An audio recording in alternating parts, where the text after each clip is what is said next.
Buenas tardes, noches, bienvenidos al canal. Como siempre os digo, me encanta teneros ahí detrás de la pantalla. Y bueno, hoy para un directo muy especial, como ya estáis viendo en vuestros dispositivos, hoy nos acompaña el embajador José Antonio Zorrilla. José Antonio, bienvenido al canal nuevamente, compañero. ¿Qué tal? Muy buenas noches. Encantado de saludarte. Buenas noches, Miguel. La verdad es que es un honor tenerte de nuevo aquí en el canal y también hay que decir que para acompañarnos en esta entrevista, ayudarnos a dirigirla, a entrevistarte, tenemos a la colaboradora del canal, Pilar Rivas. Pilar, bienvenida al canal, compañera. Muchísimas gracias, Miguel. Gracias también, José Antonio, por haber venido hoy y encantada nuevamente de estar una noche más aquí con todos vosotros. Bueno, la verdad es que yo os agradezco a los dos que nos acompañéis en esta tarde y en esta tarde noche y vamos a hablar de la guerra de Ucrania. Vamos a entrar de lleno en el meollo de la cuestión y vamos a hablar de la guerra en Ucrania. A mí me gustaría, José Antonio, que nos comentara estas últimas visitas que han tenido lugar a Kiev por parte de los mandatarios occidentales. Hemos visto a Pedro Sánchez, hemos visto a Biden y nos gustaría, me- concretamente a mí me gustaría que reflejara o me contestara qué podemos entender por estas visitas. ¿Es el apoyo occidental hacia Ucrania férreo, sin fisura, hasta el final? Coméntanos, compañeros, coméntanos, somos todo oídos. Sí, sí, hasta el final del último chaval de 20 años que tengan.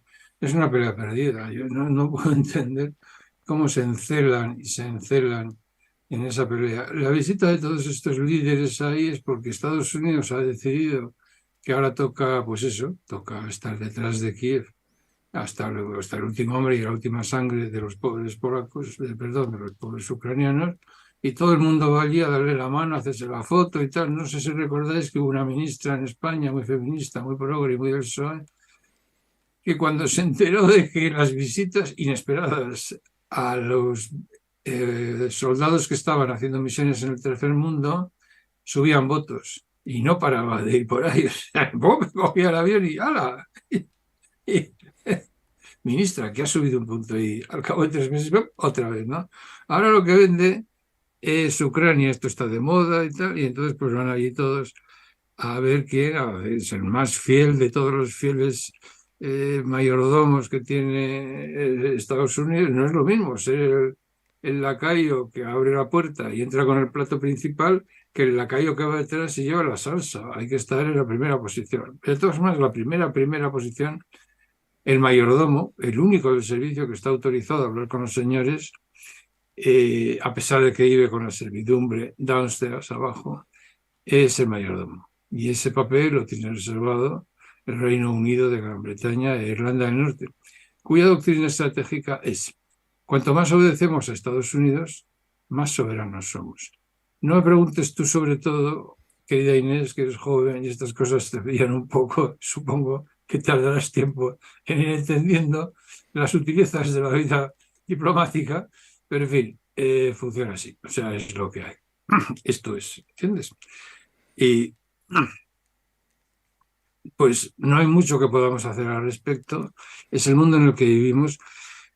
Y por mucho que yo sea crítico con los Estados Unidos, que lo soy, lo que no quiere decir que sea favorable a Rusia, quiere decir que soy crítico a Estados Unidos, no me lleva a decir que rompamos con él y nos vayamos con Maduro. Ojo, cuidado, que no es lo mismo una cosa que otra. O sea, ojo, ojo, ojo.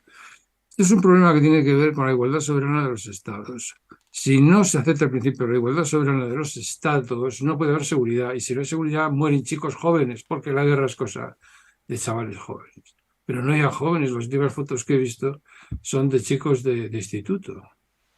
Son chavales que yo estos me los encuentro por la calle y despistados, imagínate, ¿no? Un destino que tienen ahí por las calles, van por la calle, no saben nada.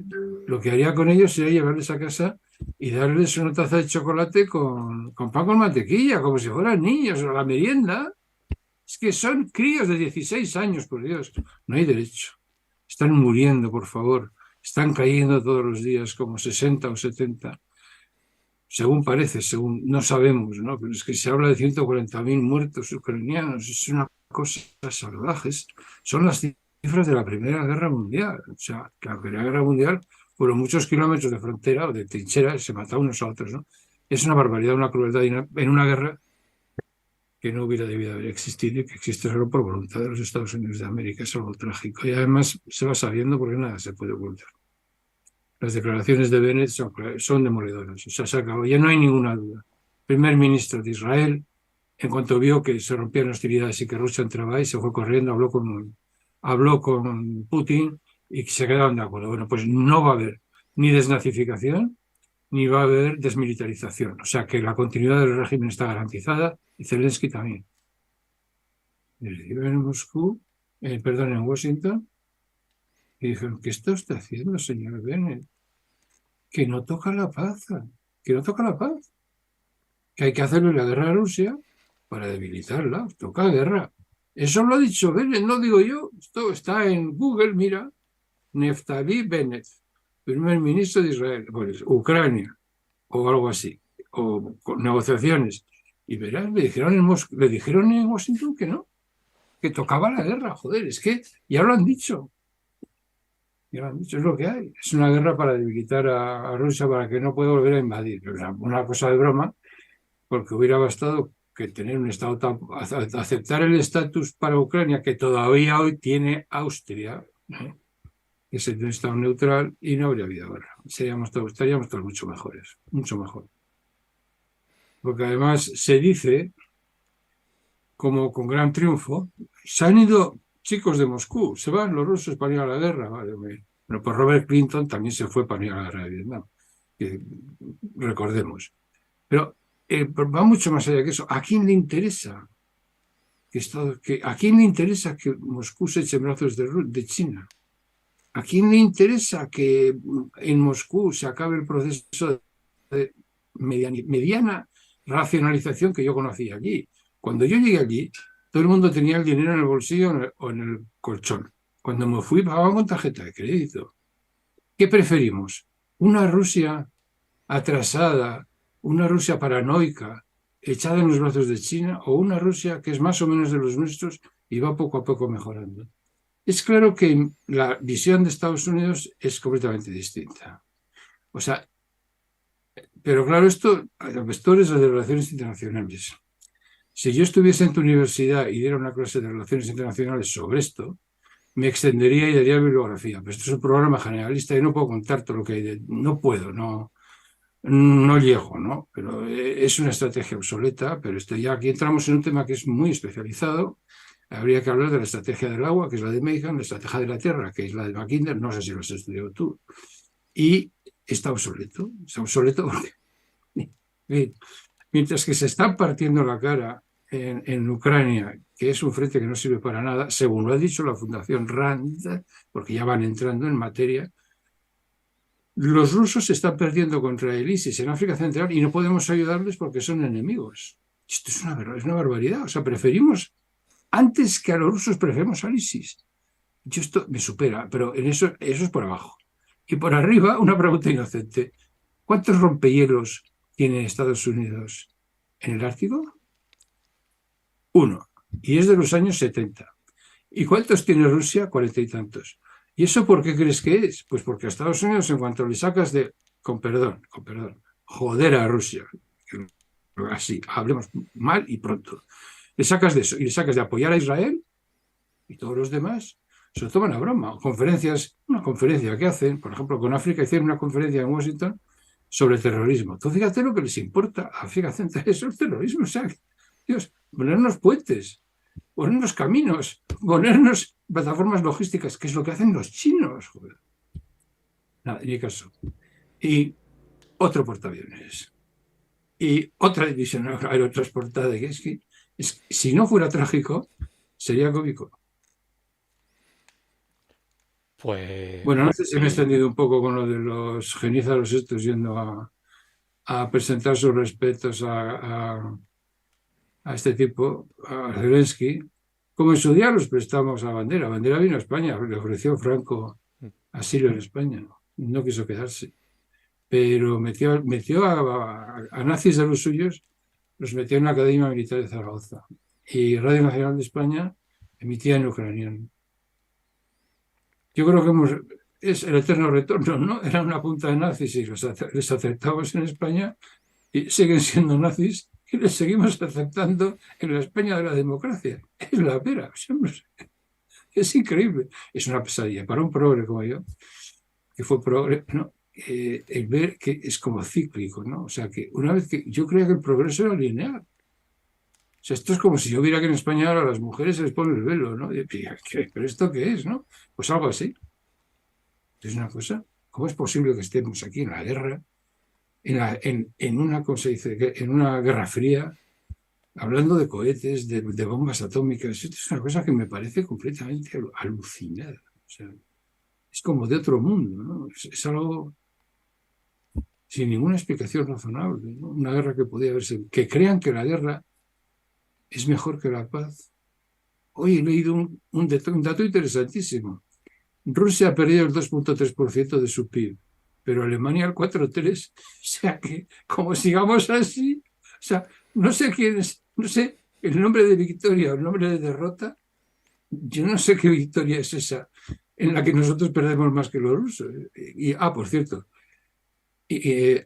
Ucrania ha desaparecido. Es decir, si Ucrania hoy paga sueldos, salarios, aunque sea irregularmente, tal, es por el dinero que nosotros le damos. No existe, se acabó. Y además se ha dolarizado, la grivna ha desaparecido. Bueno, el rublo en Rusia ha subido un 14%. No sé, yo me supero, todo esto me supera. ¿Y no crees que yo pienso que esta mejor mano de obra? Son el único país que tiene una escuela de estrategia propia. Van por la quinta generación de estrategas. Joder, es que van 5, ¿eh? Los primeros fueron los que dieron el salto con la Primera Guerra Mundial, o sea, Bauman. Hasta hoy, ¿no? Que es Fiona Hill, van 5 generaciones de estrategas. ¿Cómo es posible que hagan esto?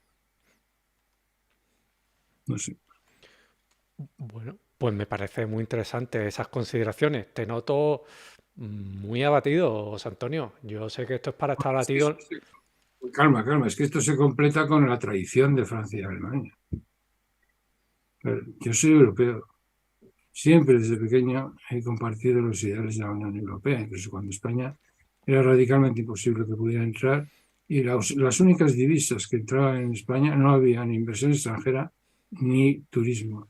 Las únicas divisas que entraban en España y consentían tener contacto con el mundo eran las naranjas de Valencia. Toma ya, ¿no? O sea, he conocido eso.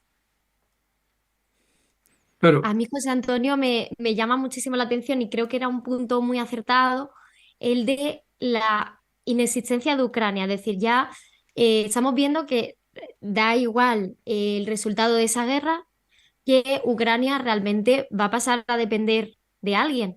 Probablemente en el caso de que el bloque occidental triunfe será de Estados Unidos y en el caso de que no lo haga será de Rusia. Es decir, Ucrania al final es el escenario de un juego entre diferentes potencias y se está viendo tremendamente dañada y con ella también toda la Unión Europea, que como vemos, yo lo comentaba en la otra ocasión, las sanciones es un tema que ha generado bastante polémica a nivel económico porque muchas personas ponen en duda si realmente el efecto de las sanciones está siendo peor para los propios europeos que para los rusos.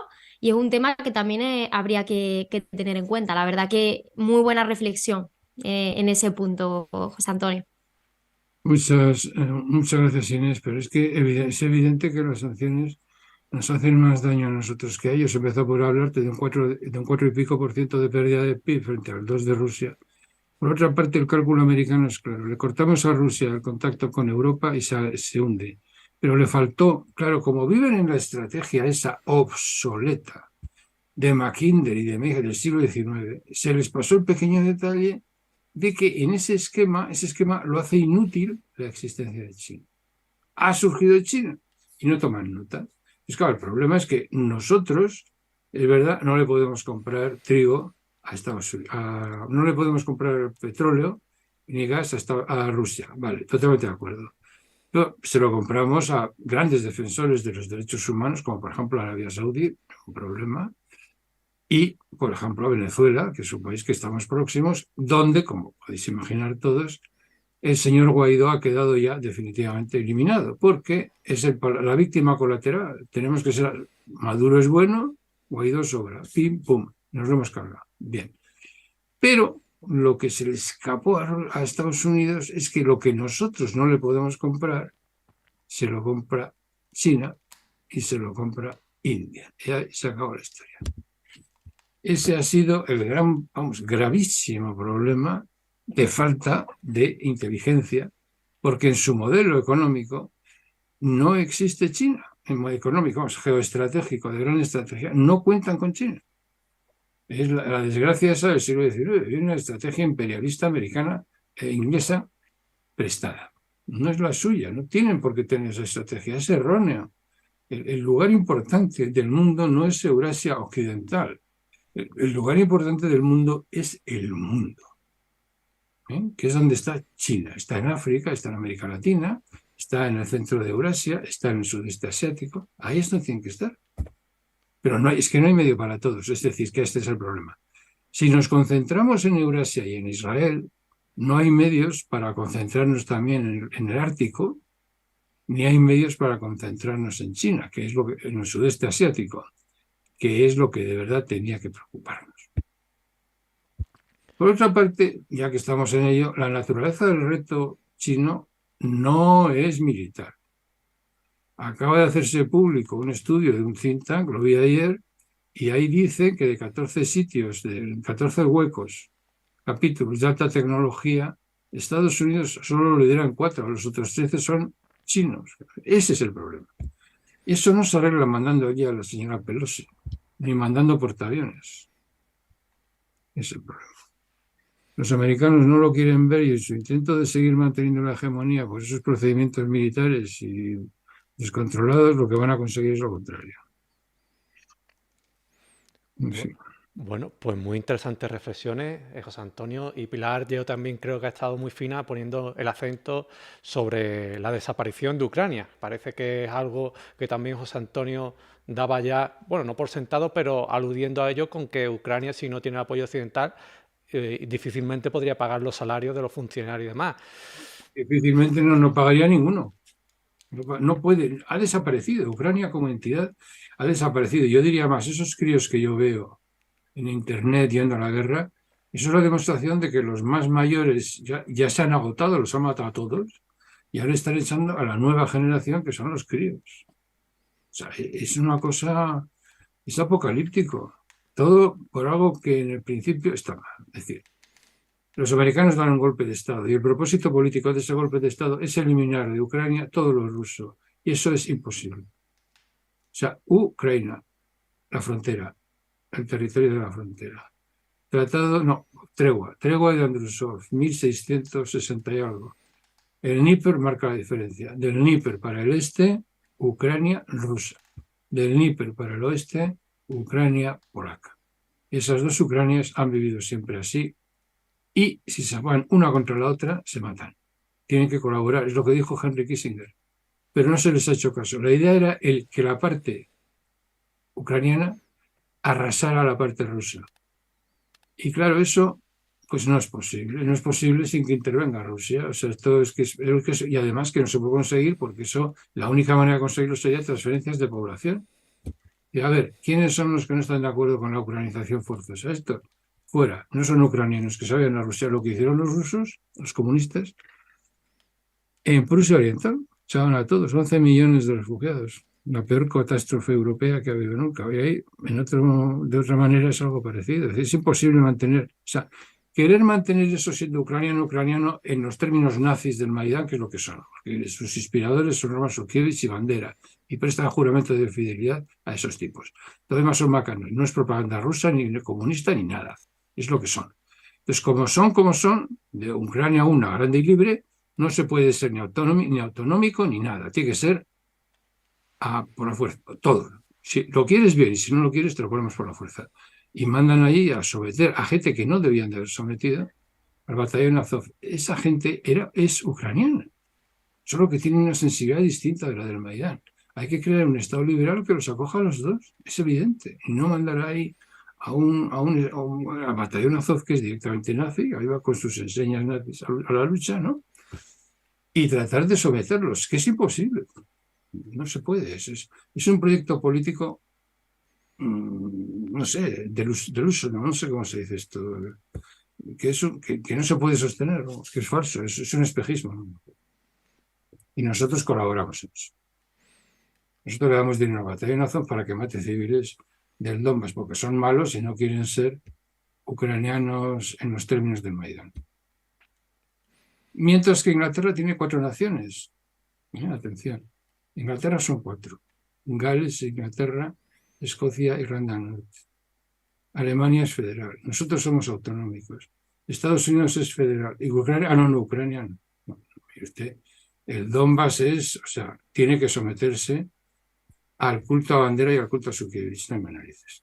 Y si no, pues le mandamos a la batallón Azov y que mate todos los que quiera. Y Pues, nosotros eso yo no lo entiendo. pues me parece muy interesante y no sé si Pilar tendría que hacer alguna reflexión, pero me parece muy interesante y yo particularmente, José Antonio, si me lo permite, te noto más crítico con el bando occidental que la charla anterior que tuvimos. Pero bueno, eso es cuestión Pues personal. vamos a ver esto, Miguel, es que acaba de venir de Múnich. Acaba de estar de Múnich el catedrático de Relaciones Internacionales de Harvard, que quizás tú hayas leído alguno de sus libros. El último libro es el infierno de las buenas intenciones, sobre foreign policy, política exterior, no se ocupa de otra cosa, ¿no? Ha estado en Múnich y vuelve. Y ha tenido la valentía de decir algo que todos los que hemos estado en sitios así sabemos, pero nadie dice. Las conversaciones privadas, dice, Ucrania no puede ganar. Vamos a darle muchas armas para que cuando llegue la paz tengan el mayor número de kilómetros cuadrados posibles y la inteligencia de que nunca van a recuperar ni el Donbass ni Crimea. Pero luego, dice el otro, subían a la tribuna y esa misma persona decía, van a ganar, hasta que no se queden con Crimea, no paramos, etcétera. Ese es el nivel en el que vivimos. No es exactamente la honestidad personificada, ¿no? Y se piensa una cosa y se dice otra todo el rato. O sea, claramente a nivel institucional hablamos de una falta de honestidad continuada. O sea, hay Absolutamente, to- completo. Por ambas todo el partes, mundo. todo el mundo, sí, sí, todos, todos. Es poder esto. Te llamaba Inés, pero tú es Pilar, ¿no? Sí, Pilar. Te llamaba Inés, no sé por qué. Bueno, pues sí, sí, sí, todo. No se libra a nadie, es poder. Y el poder es una cosa muy mala, ¿sabes? Dejando aparte lo de la guerra, cuando se hunde la Unión Soviética en el año 90, desde el 90 que se hunde la Unión Soviética hasta como el 2004-2005 que los americanos montan su primer golpe de Estado, que es la Revolución Naranja. No, no han parado, no paran, joder, no paran. Pues del 90 al 2004 es una pelea de gángsters, así, de gángsters, a cuchillos desenvainados, a navajas desenvainadas entre Rusia y Estados Unidos por quedarse con los activos ucranianos. Las grandes empresas, las siderúrgicas, las empresas de alimentación, iban a por todas, tío, todas, todas. Unos y otros, y no había ni buenos ni malos. Van a por todas. A mí me gusta mucho esa reflexión, José Antonio, porque es la realidad, ¿no? Las relaciones internacionales, aunque parezcan en su mayoría que es formalismo, que es buenas palabras, que es, bueno, de cara a la galería, después la realidad de las relaciones internacionales, y tú lo sabes de primera mano, es bien distinta, ¿no? Me gusta mucho que pongas el acento en esos términos. Y yo no sé si... Es tipo gángster. Sí, tipo gángster. De la típica película de Scorsese, ¿no? Entre mafiosos y tal. No, puedes llegar hasta la calle 44. A partir de 44, de la 44 a la 48 son los irlandeses. Y de la 48 a la 62 los judíos. Sé que ya está. Pero esto es mío, ¿eh? De aquí a aquí no tocas. Bueno, una cosa por lo mismo. No, hasta el Dnieper te consiento que puedas llegar. Pero hasta desde el Dnieper no, ¿eh? Entonces, no, pues me quedo con el norte. No, no, el norte tiene las minas. No, eso es para mí. El otro, en fin. Así está. Es un reñido de gallos, ¿no? Eso son las relaciones internacionales. Poder se tiene que sustituir por otra cosa, pero no hay manera de que se sustituya. Y yo, que a pesar de todo, creo que los Estados Unidos son un gran país y son un gran depósito de libertades, etcétera, creo que son los más responsables porque son ellos los que tenían que decir que, bueno, esto no puede ser. O sea, devolvernos a la guerra como instrumento de política exterior. Bueno, no sé si lo estudiaste esto, Pilar, pero a los nazis, entre otras cosas, se les llevó a Nuremberg porque habían roto el pacto de Briand-Kellogg que previene que está prohibido utilizar la guerra como instrumento de política exterior. Pero como ya vale todo, esto es una posmodernidad más total, vale todo. Pues dicho queda, José Antonio, y antes de pasar a la pregunta de Pilar, me gustaría hacerte una consulta y es ¿qué piensas del discurso de Putin y de que Rusia haya suspendido el tratado de armas nucleares? ¿Cómo lo valora? ¿Estamos ante un punto de inflexión en toda la contienda política global? Coméntanos, coméntanos. Pues estaban muy mal, evidentemente, lo único que quedaba. Del año 1970, en el año 1975 terminó la Conferencia de Paz y Seguridad Europea. Y es una seguridad unicomprensiva. Se fijan las fronteras heredadas de la Segunda Guerra Mundial. Los Estados Unidos dicen que no aceptan las fronteras de los países bálticos porque no reconocen la absorción. Pero en todo lo demás, pues se fijan las fronteras y empieza la distensión. Y entonces la distensión está funcionando el ABM, que es el Anti-Ballistic Missiles, o sea, el sistema antibalístico de misiles. Y hay una doctrina que se llama destrucción mutua asegurada. El acrónico es MAD, M-A-D, ¿no? Mutual Assured Destruction. Bien, siguen las iniciativas pro paz y se firma un acuerdo sobre tropas convencionales, ¿no? Disminución de las tropas convencionales. Esto era muy favorable a nuestros intereses porque los rusos tienen una cantidad de millones de soldados brutal. Bueno, para que todo eso se vea, además, se acepta una cosa muy importante que se llama medidas generadoras de confianza. O sea, cuando tú vas a hacer unas maniobras, le dices al otro que vas a hacer maniobras y admites que vaya una delegación militar a verlas, etcétera, ¿no? Bueno, todo eso en el año 90 empieza a caer. Llega a Estados Unidos, se cae la Unión Soviética y empieza Estados Unidos con su política de la OTAN y todo eso, pum, pum, pum, pum, se va acabando. Los americanos ponen cohetes de alcance medio, nadie sabe por qué, se iban a poner cohetes de alcance medio en la frontera de Rusia y Rusia, como es natural, empieza a decir, bueno, se acaba el tratado claro, a la vista de eso se acaba el acuerdo sobre misiles intermedios, el INF, y se va a acabar también lo de las fuerzas convencionales, los sobrevuelos y las visitas de militares para ver cómo se hace o no se hace, si se hace o no se hace lo que se dice. Todo capota, todo cae, y ya Estados Unidos se carga el ABM, que son los anti-ballistic missiles, y Rusia se carga pues ya todo lo que queda, y ahora finalmente lo único que quedaba era esto, la Convención de Armas Químicas, que tampoco se parece que, bueno, no la ha firmado, no sé si se respeta o no se respeta, pero se ha salido. Y se ha salido también del Tribunal de Derechos Humanos y de las medidas anticorrupción. O sea, no hay nada entre los dos. Y entonces Estados Unidos no firma nada. No ha ratificado nada. Estados Unidos no ratificó la prohibición completa de los ensayos nucleares, no ha ratificado el derecho de las Naciones Unidas sobre el derecho del mar, no ha firmado, a ver, ¿qué más? A ver, ¿qué otra cosa? Bueno, los INF se los cargó. Y a ver, ¿qué más no ha firmado? Pues si no ha firmado nada. Ah, bueno, tampoco ha firmado lo de las minas, tampoco ha firmado lo de las bombas de clúster. Las bombas de clúster están prohibidas por todo el mundo. Hemos condenado a Rusia por usar bombas de clúster en Afganistán. Nos las pide Ucrania y la idea es dárselas. No hay derecho, es decir, no hay principios de derecho internacional público, no se respeta absolutamente nada. Eso es una cosa sorprendente. Entonces, claro, ya lo último es lo del Estado. Va bien este tío y dice, bueno, dice Putin, se acabó. Ya no hay nada, y no hay nada. Y ahora mismo en el orden internacional es muy grave porque no tenemos prácticamente instituciones. La complejidad del sistema es cada vez mayor.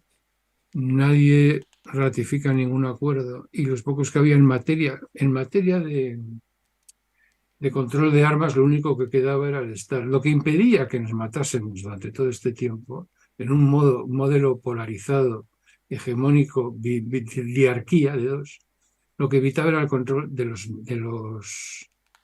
armas, el control de las armas. Es decir, los ABMs, los INF, todas esas cosas impedían que se multiplicase el arsenal. Por ejemplo, ahora mismo Lo único que hay en cabezas nucleares en los dos países son 700, pero su capacidad técnica sería tener hasta 6.000, ¿no? Bajaron a 700. Está bien, pues es una cosa. Pero el sistema, por definición, es inestable. Y ahora ya puestos a esto, tengo que recurrir, si me vais a perdonar, a una pequeña definición. Un sistema de seguridad, que es lo que tiene que tener el mundo para no terminar en guerra, es un sistema pactado.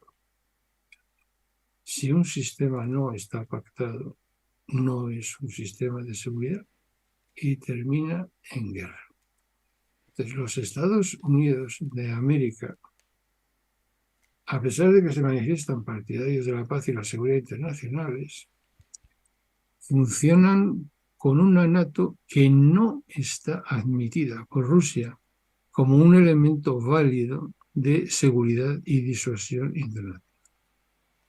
Al no aceptarlo, al no ser consensuado el régimen de seguridad, se convierte en lo contrario.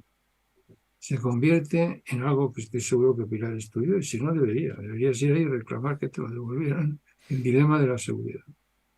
El dilema de la seguridad es que tú ves que si te intentan poner algo que tú no quieres, te armas más. Y entonces, los Estados Unidos ven que te has armado. ¿Cómo? Se arma. Si ellos arman más. Entonces empieza la carrera de armamentos. Es lo contrario. Es decir, los Estados Unidos quisieron crear un sistema de seguridad no consensuado. Tuvieron la oportunidad de hacer un sistema de seguridad consensuado y comprensivo que iba desde Bretaña en Francia hasta Kirguistán en Asia. Y no quisieron, prefirieron la OTAN. Como Rusia no quiere la OTAN, era evidente que antes o después iba a romperse la cosa y se ha roto. Pero la idea de que Putin es el vampiro de las estepas, teníamos el mejor sistema de seguridad del mundo y ha venido un paranoico, un psicópata y lo ha destruido, pues, alguien se lo creerá, desde luego los profesionales no. Pero también en el propio funcionamiento de las Naciones Unidas veo también otro pero importante, que es la propia Constitución con ese sistema de veto de las 5 potencias. También me parece un problema relevante del sistema internacional, de la organización internacional a la que pertenece la mayoría de estados del mundo, ¿no? Porque evidentemente no deja de generar una desigualdad entre estados soberanos y no deja de sentar clases de estados y niveles de decisión. Entonces, a mí es otro punto que me parece erróneo del funcionamiento de las Naciones Unidas y que creo que también habría de modificarse. Y aquí sí que participa también Rusia como estado que puede vetar en el Consejo de Seguridad, y creo que es un punto que tampoco nos permite construir un sistema internacional sólido y que no acabe en conflictos, y conflictos que cuando interesa se pueden debatir y se pueden votar en el Consejo de Seguridad, y cuando no, no se pueden debatir y no se pueden votar porque están las potencias enfrentadas dentro de las que son capaces de vetar. Entonces, para mí es un punto también muy complejo el funcionamiento de las Naciones Unidas. Tengo aquí a mi gato que quiere entrar y no quiere entrar. Ven aquí, gatito. Ven aquí. ¿Sí? No quiere. Bueno, tengo que salir un momento y abrir al gato porque si no hace mucho frío y no se me va a quedar ahí fuera. Bueno, ahora vengo. Sí, sí. A mí, Pilar, me parece muy interesante esa reflexión, y también la apuntaban por aquí, por el directo, que la ONU, como sistema internacional que evite los conflictos, pues ha podido fracasar en ese marco de seguridad común, ¿no? Y lo que comentabas tú también lo señalaban por el chat. Habría que darle una vuelta de tuerca, como decimos comúnmente aquí en España, a las Naciones Unidas, ¿no? Aquí también... Aquí comentan, los estados no son soberanos, solo es soberana Rusia, China y Estados Unidos. Lo siento, pero es así. Lady Falconi también. Totalmente. Tú, José Antonio, ¿qué piensas sobre lo que comenta Pilar? ¿Ha fracasado la ONU como sistema garante de la seguridad global? Totalmente. Fue un intento maravilloso de los Estados Unidos crear una cosa que era una cosa visionaria, crear el primer parlamento de la humanidad. Pero claro, muy complicado. Efectivamente, como señala muy bien Pilar, pues inevitablemente unos países son más fuertes que otros. Debo decir que fue el primer fracaso y la primera decepción que yo me llevé al estudiar la carrera de Relaciones Internacionales fue esa, que yo creía que el mundo era muy bonito, pero luego descubrí que era mucho más, se movía por una serie de intereses y de niveles de poder que salen de lo bonito de la ONU, que se ha planteado un sistema que aparentemente es muy igualitario, pero en ningún caso funciona de esa manera equitativa como pretenden plantearnos en la Asamblea General. Es decir, lo que cuenta es el Consejo de Seguridad y en el Consejo de Seguridad hay 5 potencias que tienen veto y son las que realmente están decidiendo las cosas que son vinculantes, ¿no? Entonces, para mí se desmonta el sistema en ese punto. Pues una de dos, o dejas las relaciones internacionales o te vas acostumbrando a que las relaciones internacionales, que también supongo que te han debido de enseñar en primero, lo que mueve el mundo son los intereses de los estados, no los principios. Intereses. Y lo primero que yo haría leer a mis eventuales alumnos sería Morgenthau, Política entre las Naciones. Las relaciones internacionales son relaciones entre estados definidas en términos de poder. Y si no, eso case uno. Entonces yo les diría, bueno, aquel que no esté de acuerdo con esto, pues yo sugeriría que os dedicarais a otras cosas, perito agrícola, ingeniero de caminos, notario, una cosa así, pero no os dediquéis Abogado. que no sea internacional, porque en internacional son los intereses de los estados, no hay principios, son los intereses de los estados. Mira, claramente, Maduro es lo más malo del mundo. De repente, el malo de Rusia, y con Rusia no se puede comerciar, pero con Maduro sí. ¿Entiendes? O sea, que no hay quien se lo crea. No es un problema moral, es un problema político. Ser amigo o enemigo de Rusia no es ni verdad ni mentira. Es un hecho político. Estados Unidos ha dicho que hay que ser enemigos, pues toca ser enemigos. Hay que ser amigos del comandante supremo, pues todos con la boina roja y viva Fidel. Esto es así, o sea, claro como el agua, ¿no? Luego vienen las contradicciones. Tú eres un nazi, como son los ucranianos, pero los Estados Unidos saben que tú eres el que más odias a Rusia, te emplean para que hagas todo el daño posible a Rusia. La contradicción asumible, así funciona. Nosotros, más progres que el que lo inventó, pero Arabia Saudita es sagrada. O sea, se hace el ave de Arabia Saudita, se hace el ave a la Meca, de la Meca a no sé dónde, y luego se lo está construyendo el grupo de combate, ¿no? Pero yo no soy contrario a eso, ¿eh? Cuidado, yo no estoy diciendo que se rompan relaciones con Arabia Saudita de ninguna manera. Simplemente estoy ilustrando la imposibilidad y las contradicciones internas dentro de nuestro campo. No se puede decir, dejar caer a Guaidó y decir que es bueno Maduro simplemente porque ahora toca que sea malo Rusia después de que haya sido bueno 50 años. Es que esto no es normal. ¿Pero esto qué es? ¿Por qué no te calles? ¿Qué pasa? Gatito. No sé qué decir. Qué cariño nos transmiten los animales. Y a mí me parece muy interesante esa reflexión. Y Pilar, para seguir con el diálogo, agradezco a todas las personas que nos están comentando, os traslado el cariño que nos están transmitiendo. Hay muchas preguntas y muchas reflexiones en el chat, pero bueno, las dejamos para posteriormente. Y me gustaría también darle la palabra a Pilar para que hiciera también su siguiente pregunta al embajador, a José Antonio. Pilar, somos todo oídos. Efectivamente, aquí José Antonio se nos plantea la pregunta de ¿cuál crees tú que será el principal reto para cada una de las partes del conflicto en este segundo año de guerra? Porque bueno, ya ha pasado un año, como bien sabemos, la situación está, como bien has planteado en la primera pregunta que hacía Miguel, ¿y ahora qué? O sea, ¿qué viene en este segundo año? ¿Qué pretendemos esperar de cada una de las potencias que está interviniendo en ese conflicto en Ucrania? Pues mirar, Pilar, si hay una cosa que es muy difícil, es predecir. Muy difícil. Totalmente. Y predecir el futuro es prácticamente ya imposible. Así que yo predecir el futuro no lo veo claro. Hombre, querido gatito, ¿qué haces aquí? Lo puedes presentar, ¿eh? Lo puedes presentar si quieres, José Antonio. A mi gatito azul. Hola, gatito azul. Y mi gatito azul. Bebecito, miau, ¿por qué miau se queja? No sé por qué. ¿Por qué te quejas? ¿Eh? ¿Por qué te Porque quiere participar también en el Quiere directo. participar también. Está participando, ¿eh? Está participando. El otro día en un directo tuvimos al niño de uno de los invitados, hoy a un gato. Me gusta esta humanidad con la que tratamos los temas porque Es que creo que es como los niños, si no le haces caso, ven aquí, miau, papá, etcétera. Hoy, Bueno, ¿de qué estábamos hablando, Pilar? Sí, de ese principal reto que pueden tener las partes en conflicto en ese segundo año que empieza ahora de guerra. Yo no sé, no lo sé, no sé.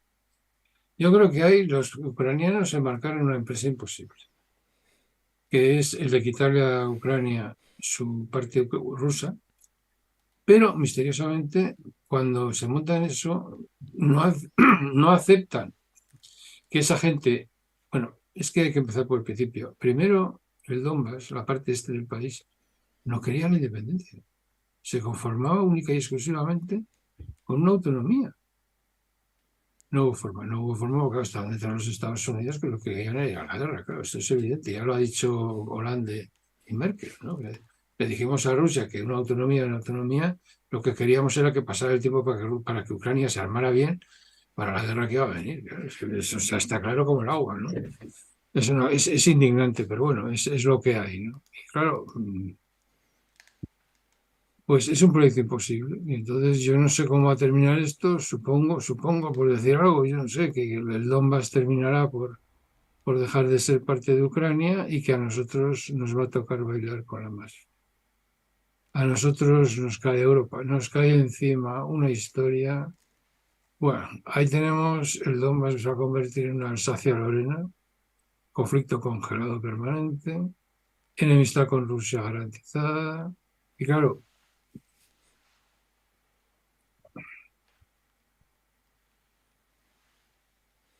Oscar Lafontaine va y escribe este panfleto ahora mismo. Americanos, hora de irse.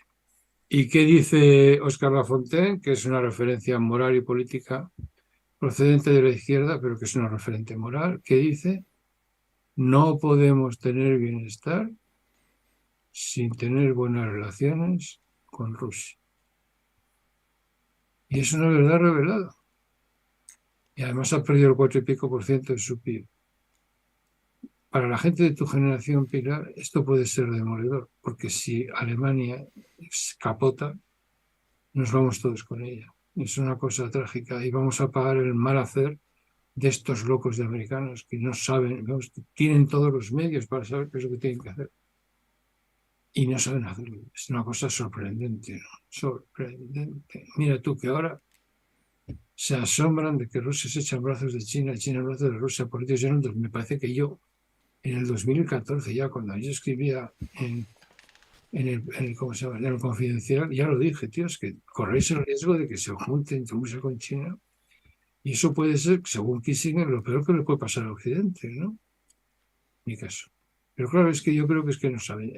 El marco mental que tienen es el marco mental de la estrategia heredada del Imperio inglés. Y no existe China, no existe el Ártico. El Ártico no existe además porque lo dijo Spikeman. O sea, que Spikeman es uno de esos, de la generación, una generación de estrategas. A ver, la primera es Bauman, la segunda es Bauman, él, la segunda es la segunda generación. Y él lo dijo, el Ártico, al no ser un mar, al no tener agua, es un espacio que carece de interés estratégico. Y están siguiendo ese guión y no se dan cuenta de que advirtió Sir Halford Mackinder, que es el que empezó todo esto, que era el que decía que lo que había que conquistar era Eurasia. Mackinder vio que era muy mala cosa que se juntase Rusia con Alemania. Esto garantizado. Pero se le escapó a los de Washington, se les escapó un pequeño detalle, que ya el problema no es Alemania y Rusia, el problema es Rusia y China. Esto es el ABC, pero se les escapó. Y claro, el resultado de esto es que vamos a crear ahí un monstruo euroasiático que no te puedes imaginar, pues claro. Yo ahora estoy estudiando por una conferencia que tengo que dar el Ártico. Hay mucho hidrocarburo en el Ártico. Fíjate qué historia, que los chinos se van a poder llevar el, el petróleo y el gas por el centro de Eurasia con un oleoducto, no van a tener necesidad de ir en barco, de atravesar el estrecho de Gibraltar, el Suez, el canal de Suez, Malaca, que es una cosa así que no cabe, ¿no? Hay que entrar con calzador. Se acabó.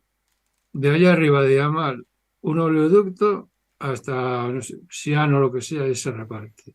Y eso va por la tierra, por el centro de Eurasia. La única manera que tienes de cargarte eso es con operaciones especiales, claro, con comandos de operaciones especiales. Pero ya no vas por el mar. O sea, la ventaja estratégica del deshielo del Ártico para Rusia y China es brutal. Y nosotros llevándonos mal con ellos. Terrible. José Antonio, a mí me interesa mucho esa idea que planteas porque la apuntabas también en el anterior directo y lo dices también en este y ahondas mucho. Yo creo que es una de las principales teorías que se está moviendo, ¿no? Esa unión entre China y Rusia que parece ya un hecho, algo inevitable. Si al principio de la guerra se ponía en duda de que podía llegar a fraguarse plenamente, ya hoy es un hecho y más con las últimas noticias de que puede haber envíos de armas de China a Rusia. ¿Tú crees que esta unión ya es inevitable y que esto puede ser una puntilla al sistema occidental completamente? ¿Qué piensas? Calma, calma, calma. No es lo mismo una cosa que otra. Es decir, que sin duda ninguna Rusia está en brazo de China y China está en brazo de Rusia y que eso es muy malo para Occidente, eso es la evidencia. Ahora, que eso sea el final, ya eso es otra cosa distinta. A eso tú tienes que añadirle que China, que tiene, yo le reconozco, es el único país del mundo que tiene estrategia a corto, medio y a largo plazo. China hay que reconocerle que ha creado una institución muy interesante, de la que se habla poco entre nosotros, lo que es la Organización de Cooperación de Shanghái. Eso es importantísimo. Y la otra es los BRICS. Y ahí sí que, o sea, no es que sea que se hunda Occidente, que no es eso, pero sí es que se está, digamos, royendo Occidente. O sea, ya no es como antes. Ahora, por ejemplo, han ido los americanos a que se condene la invasión de Rusia por parte del tercer mundo y el sur global en el grupo de los 20 han dicho que ni hablar. Hoy está la noticia que no. Y además, Jaishankar ha sido el ministro de Exteriores de la India el más duro. Dejarnos en paz. El mundo no está dividido en buenos y malos. Y se acabó dejándose en paz. Y entonces, pues a partir de ahí yo creo que pues yo creo que India se va con Rusia y con China. Claro, esto me parece elemental. Es así. Entonces nosotros ahí, pues es que son 6.000 millones, 6.500 millones de personas frente a 1.500, ¿no? Lo vamos a tener complicado. Pero eso es lo que pasa cuando te dedicas tú a invadir países del tercer mundo y a no darles cooperación técnica internacional. Y sin embargo, los rusos y los chinos llevan ahí 40 años que no son colonialistas porque no han sido colonialistas ni han participado en aventuras colonialistas como los americanos, aunque los Estados Unidos no fueran colonialistas, apoyaban a los colonialistas. Rusia y China en este sentido tienen un récord impecable. O sea, la Virgen María. Claro, todo esto está saliendo a la luz. No les condenan, claro, es lo que hay, es lo que hay. Y está pagando Estados Unidos las barbaridades que lleva haciendo 30 años, normal. José Antonio, pero ¿no crees que digamos, esa cooperación estrecha económica o el control que tiene, por ejemplo, China sobre África o algunas zonas de Latinoamérica con la nueva ruta de la seda que había planteado China, es una forma también de colonialismo a nivel económico? ¿No te parece? O sea, porque yo aquí tengo mis dudas, es decir, si al final esas empresas con las que está haciendo crecer China la economía de ciertos países africanos se vuelven fuertes y la economía de esos países empieza a estar dominada y movida por empresas de capital chino, al final quien tiene el dinero también manda. ¿No consideráis que puede tener un punto ahí de dominio y de colonialismo en un futuro, por lo menos? No, vamos a ver si nos entendemos, porque el colonialismo es una cosa muy grave. Cuidado. Colonialismo es que unos señores que son cristianos se presentan en un país que es animista o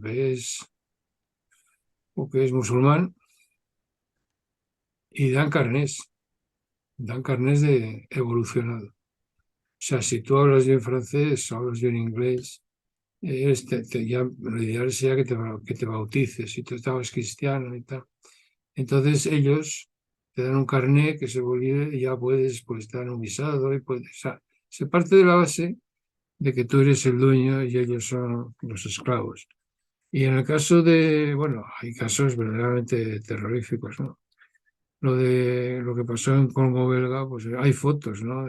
Se les cortaba la mano a los que no hacían bien la zafra, ¿no? Una salvajada. Y lo mismo pasó después en otros países, ¿no? Lo mismo, el caso límite del tipo aquel, heredero rico escocés que compró a una chica y se lo dio a unos tipos por ahí, se la comieron, ¿no? Y vio cómo la mataban y la comían y el tío tomaba apuntes, está guardado para la posteridad porque está contado en apuntes cómo se la comieron, ¿no? Eso es el colonialismo. Los chinos no van a hacer eso. Los chinos lo que pasa es que llegan allí, estudian el tema y descubren que ahí hay minerales raros. Entonces van al jefe de la banda y le dicen, a ver, Mumu, puede ser que manda aquí, nosotros te ofrecemos, nos quedamos con 20 años de esas tierras raras y te hacemos un puerto, una carretera que va del puerto a la capital, una carretera que va de la capital al pueblo, al país vecino, te hacemos aquí una plataforma logística y otra plataforma logística. Evidentemente, Pilar, si el embajador de China un día recibe una llamada urgente de la ciudad prohibida y le dicen, habla con el presidente, este tío coge a las 3 de la mañana el teléfono y el presidente se pone. Eso es poder. Pero eso no es colonialismo, eso es normal, eso es lógico, o sea, eso le pasa a cualquiera. El imperialismo es otra cosa. Y de hecho lo que están recogiendo tanto los rusos como los italianos, los rusos como los chinos, es el que no han sido colonialistas. ¿Sí? Los chavales, esto es la gente del país del tercer mundo lo ve. Y además estaban de acuerdo con los palestinos, les ayudaban, casi fueron a la guerra por ellos. En fin, tienen un récord en el tercer mundo. No tenemos que autoflagelarnos, somos Occidente, no hacemos las cosas como los chinos y los rusos, es lo que hay. Y aquí hay un problema muy grave, muy profundo. Los más listos, los más cultivados, los más potentes son los Estados Unidos. Tienen la mejor gente, la mejor mano de obra, tienen la obligación ellos de articular el mundo de una manera razonable y la verdad es que no lo están haciendo de manera razonable. No es razonable que en África hace 20 años digamos, el intercambio comercial fuera, pongamos por caso, 3.000 millones Estados Unidos, ¿no? Y China 1.000, y hoy sea al revés. Hoy China son 3 y Estados Unidos 1. Es decir, esto, o sea, chico, hacer las cosas bien, ¿no? O sea, es que a los americanos les preocupa solo la seguridad, van mandando por ahí militares. Eso, África la tienen constelada. Todo el mundo está, todos están llegando por ahí, el coronel no sé cuántos, el general no sé qué, todo con naturalmente, como son los militares, Africom, Robocom, todos esos nombres y todo lleno de militares que luchan contra los terroristas que ellos han creado. Y eso al país en cuestión le importa relativamente poco, salvo que, como en África Central, sea existencial. Es decir, que pegan el golpe y se quedan con el país. Eso es parte. Pero caso contrario, no, en modo alguno hay ningún problema. O sea, está todo el mundo muy contento con la ruta de la seda. Ahora, claro, es poder. Y Estados Unidos el problema que tiene es que lo único que te puede decir es no entréis en la ruta de la seda. Vale, muy bien. ¿Me vas a hacer tú la plataforma logística? ¿Me vas a poner tú la escuela de capacitación tecnológica? ¿Me vas a poner tú el tren de alta velocidad? No, ¿verdad? Pues déjame en paz. Cuando me lo pongas, hablamos. Y China sí se lo pone. No es así, vamos, es así, pero insisto, tampoco quiero yo aquí venir de Savonarola, es que nuestro sistema político y institucional no lo consiente. No podemos hacer lo que hacemos en China.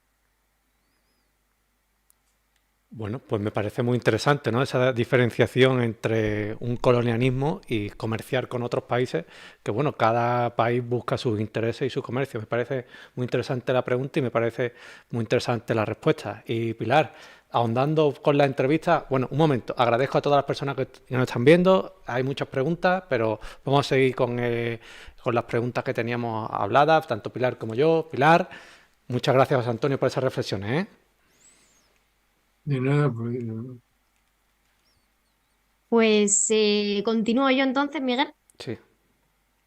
Vale, otra de las cuestiones que nos planteábamos Miguel y yo es realmente qué pensamos o qué piensas que tiene que suceder a Rusia para que ya considere que no debe continuar con la guerra.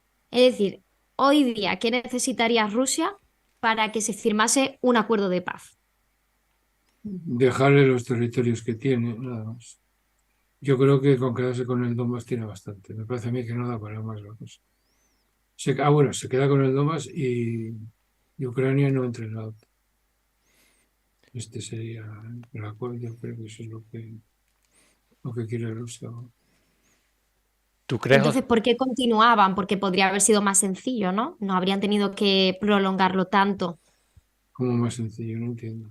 Quiero decir que si solo iban a por el Donbass, ¿por qué llevan tanto tiempo tratando de llegar también, bueno, a la capital y a diferentes regiones?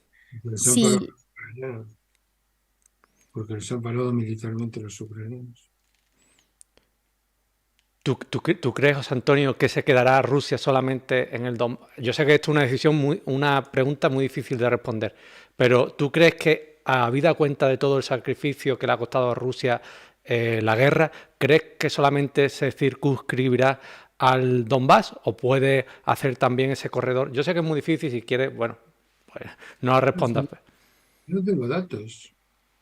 Pues si no tenemos datos ninguno, es un secreto militar saber cuánta gente, cuáles son las víctimas de Ucrania, por ejemplo.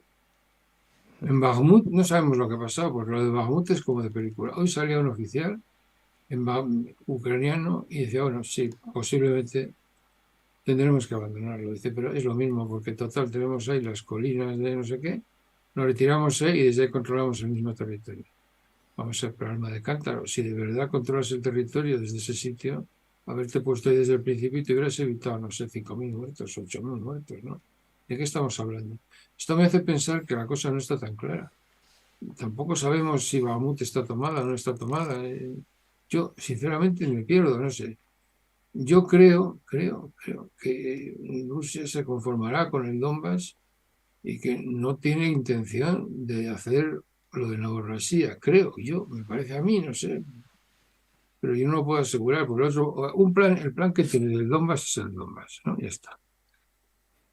Pero luego hay otra posibilidad que es Novorossiya, que consiste en bajar y entonces le quita el acceso al mar a Ucrania, le quita Odessa, sube por Moldavia arriba y se queda con Transnistria, no con Moldavia, con Transnistria, que es la frontera y que todo el mundo es ruso, prorruso y solo, no hay más.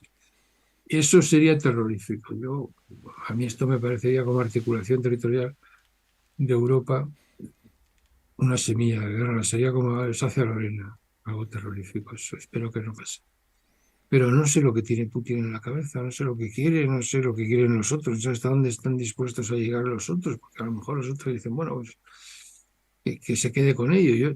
Los hechos sobre el terreno decidieron mucho y no sabemos es que no sé lo que está pasando sobre el terreno. Unos dicen que van ganando los ucranianos, otros dicen que los ucranianos ya no tienen gente y que están utilizando solamente niños y extranjeros.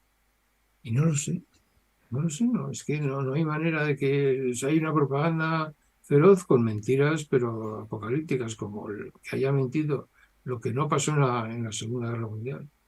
La BBC ha mentido.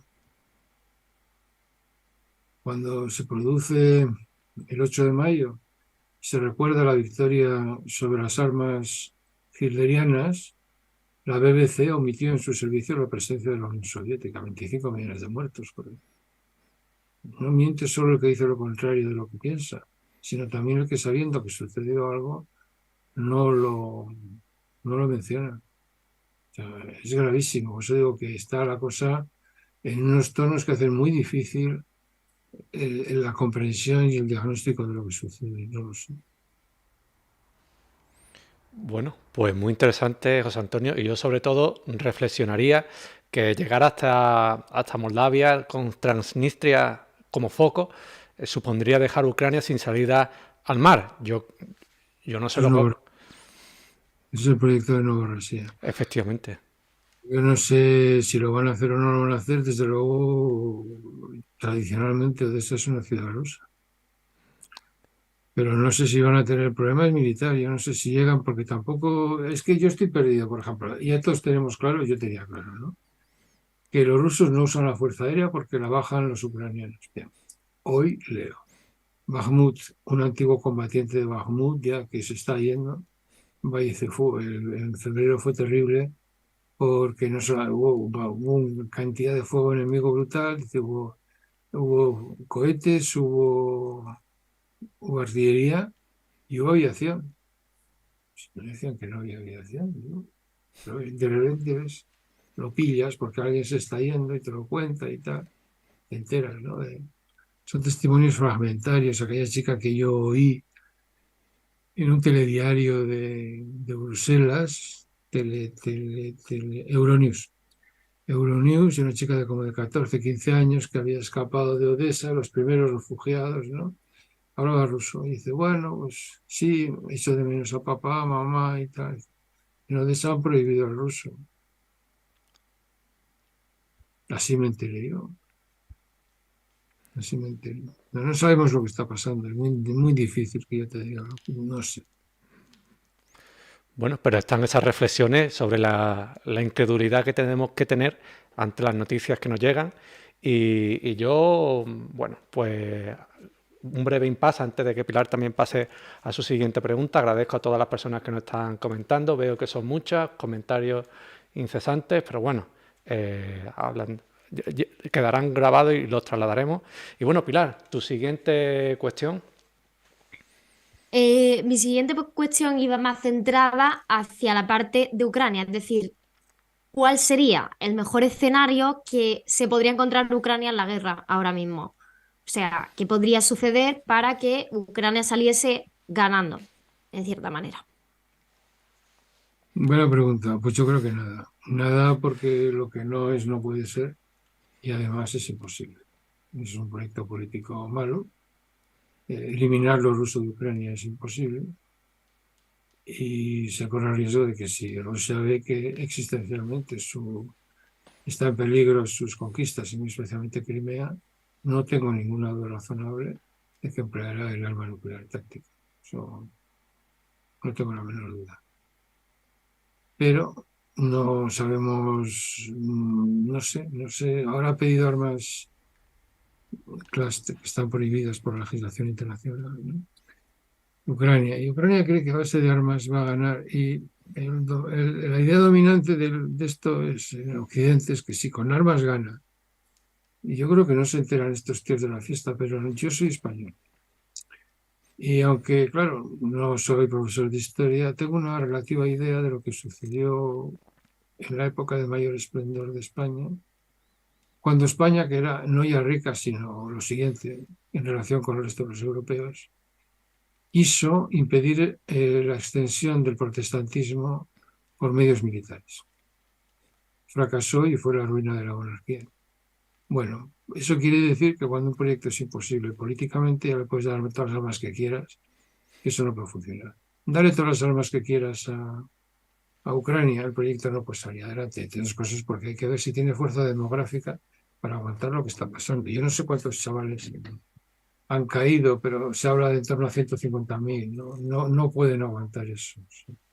Y un país destruido que hay que reconstruir para poder volver a tener una vida normal.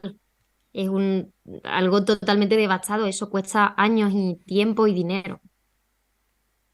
Sí, y los mismos que han montado la guerra se forrarán con la reconstrucción.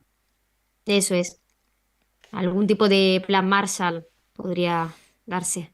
Pero el Marshall lo pagaron los americanos. Fue una gran cosa que hicieron, una cosa muy lúcida, muy buena. Pero claro, eran otros tiempos. Pues, ellos supieron hacerlo bien en aquel tiempo. Yo sueño con una misma generación. Ellos le llaman la gran generación, ¿no? The Great Generation. Y tienen razón, son una gente espectacular. Pero se rompió el molde. Ese montaje que ellos crearon ha ido viniéndose abajo, viniéndose abajo, viniéndose abajo. Y parece que no tienen ellos fuerzas para buscar otra cosa, ¿no? Parece que no tienen, no sé, no se encuentran a sí mismos, no saben qué demonios hacer.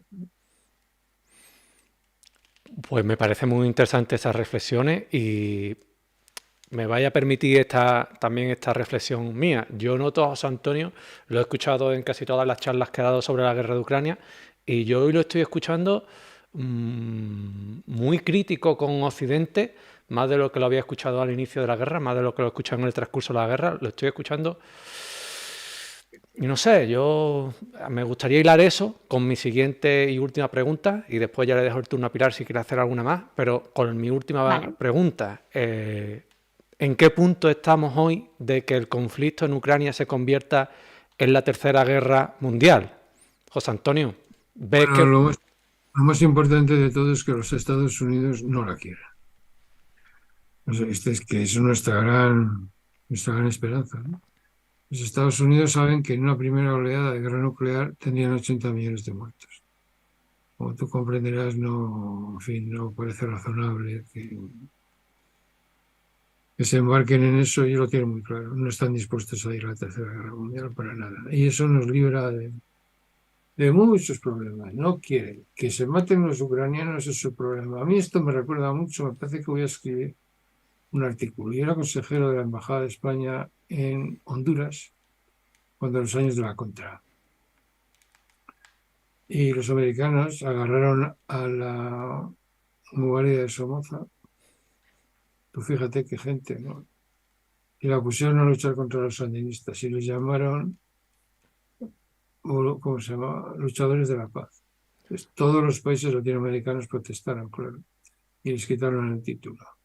Pero los que hacían la guerra eran esos desesperados, esos muertos de hambre, esos tipos de la Contra que, bueno, que eran, pues no sé, eran la guardia personal, la guardia pretoriana de un tipo como Tacho Somoza, joder.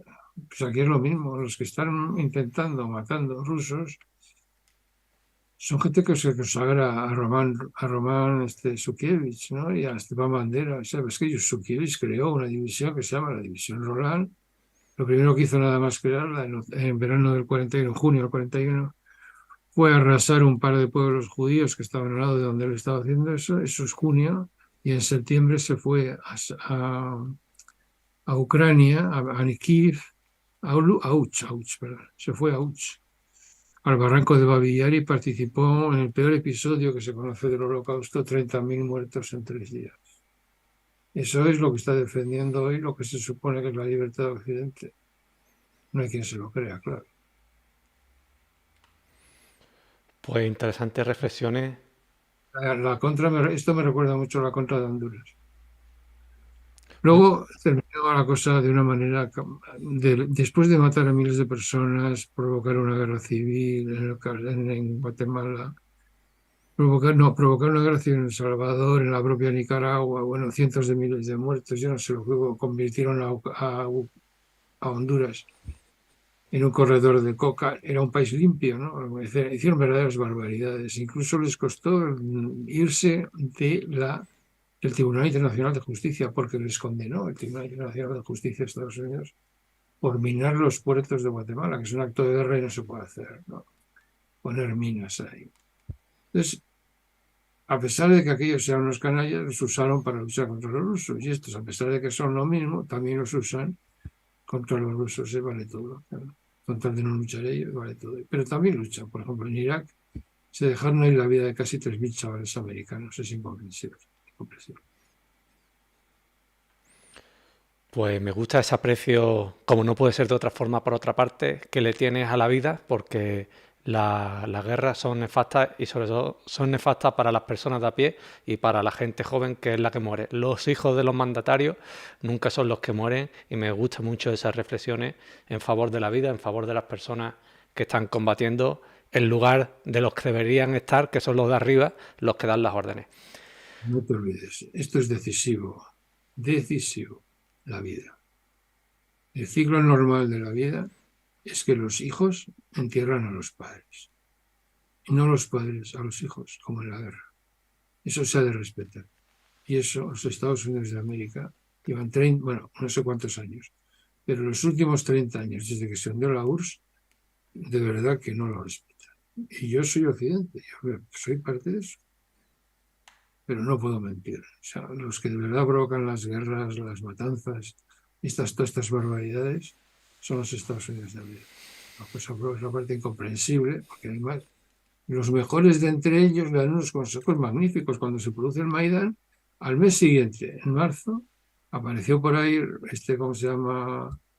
Kissinger, Henry Kissinger, y dijo, no, no, oye, cuidado, cuidado, decirles a las dos Ucranias que se pongan juntas para luchar por un futuro común, que no se peguen entre sí porque eso termina en guerra civil y en rotura territorial. Bueno, en mi caso, y mira lo que ha pasado. Henry Kissinger tenía toda la razón, como la tenía Kennan, que es un diplomático legendario, que ya dijo lo que iba a pasar, lo clavó. O sea, lo de Kennan es increíble, es una profecía que se cumplió hasta el final, ¿no? Y luego, claro, la Carta de los 50, que cuando se ve que se va a ampliar la NATO, 50 personas, entre ellas la hija de Eisenhower, un financiero como Paul Nietzsche, ¿no? O sea, el director de la CIA, que no ampliéis la OTAN, ni caso. Pues Sí, nosotros no saben ni que existimos, los americanos, ¿no? O sea, Kissinger, ¿no? Kissinger. No sé, Kennan, pues ya si no se hace caso a ellos. Paul Nietzsche, ¿no? Es que yo pues, no sé qué más hace falta, ¿no? El director de la CIA, pero no sé qué más hace falta. Pues ahí nos quedamos con esas reflexiones. José Antonio, muchas gracias. Y yo le paso la palabra a Pilar por si quieres también hacer alguna última pregunta. José Antonio, el embajador. Coméntanos, Pilar. Yo de momento no tengo ninguna pregunta más, pero sí que añadiría una reflexión. Para mí, no solo es Estados Unidos el culpable, es decir, creo que las grandes potencias con poder, como hemos comentado al principio, el mundo, dice Pedro Baños en uno de sus libros, el mundo es como el patio de un colegio y al final cada potencia es como un niño de un grupo que tiene un papel. Uno es el que manda, otro es el que le sigue, otro es el que es más marginado. Funciona un poco así y me parece una frase muy acertada. Yo creo, en cierta manera, que hay muchas potencias que tienen culpa de conflictos internacionales. No creo que sea solo algo del bando occidental o, por así decirlo, de la parte estadounidense. Y creo que es interesante pues ver esa idea también, ¿no? Hay que estaremos atentos porque seguro que sucederá en un futuro otros escenarios de conflictos donde también puedan tener responsabilidad otras potencias. Yo no quiero santificar a ninguna porque creo que los intereses evidentemente, pues no son nobles en muchos casos y pues el mundo se mueve así. Entonces, no sé, tengo mis dudas sobre qué pasará y quién tendrá responsabilidad sobre los conflictos futuros también. Pues interesantes reflexiones. Yo también las subrayo y ahí se quedan. Y bueno, yo por mi parte, compañeros, a los dos os doy las gracias por haber pasado esta tarde conmigo, con los espectadores. Y José Antonio, muchas gracias también por acercarte a este canal. Hemos disfrutado, también hemos conocido a tu gato, que a los animales yo los quiero mucho y los aprecio. Y ahí está la moderadora del canal, que también sabe que cuido de sus gatos. Y bueno, José Antonio, si quieres despedir la jornada, pues somos todo oídos para si quieres hacer algunas reflexiones finales o lo que quieras, ¿eh? Y estoy muy contento de ver que por primera vez en la historia de España empieza a haber una reflexión sobre las relaciones internacionales. Y me agrada mucho ver que hay incluso un grado de relaciones internacionales. Aquí tienes a una graduada de relaciones internacionales. Yo no pude, no había. Esto es una cosa que arranca en el año 2000 más o menos, ¿no? Está muy de moda, José Antonio. Yo creo que fue en la universidad pública no hace tanto, igual fue alrededor de 2010. Claro, O igual me equivoco porque puede que hubiese especializaciones previas en el grado de política, de ciencia política, que hubiese pero no, especializaciones. no, eso ha habido siempre. Tú hacías políticas y había una cosa que era relaciones internacionales. No me refiero a eso. Me El refiero a... grado como tal, yo creo que no, incluso es de más nuevo, ¿no? De 2009, 2010, no lo sé exactamente, pero ciertamente ahora sí que está bastante de moda en nuestra generación el tema de las relaciones internacionales. Yo tengo muchos compañeros que han estudiado algo parecido, relaciones o estudios internacionales, y la verdad que es interesante. Creo que hay que fomentar ese conocimiento. Sí, sí, que estoy muy contento y que ojalá siga adelante. Sí, sí. Puedes entrevistarme cuando quieras. Pues muchas gracias a los dos por el rato que nos habéis hecho pasar tan agradable, aunque sea de un tema espinoso y triste, pero la reflexión siempre es buena. Así que muchas gracias a los dos, compañeros, y a todos los espectadores que nos han estado viendo. Veo que hay muchos comentarios, quedarán ahí y la verdad es que las palabras cálidas que nos transmitís traspasan la pantalla y la agradecemos con mucho ahínco. Muchas gracias a todos. Nos vemos en siguiente. Muchas gracias a vosotros. Muchas gracias. Buenas noches a todos. Bien.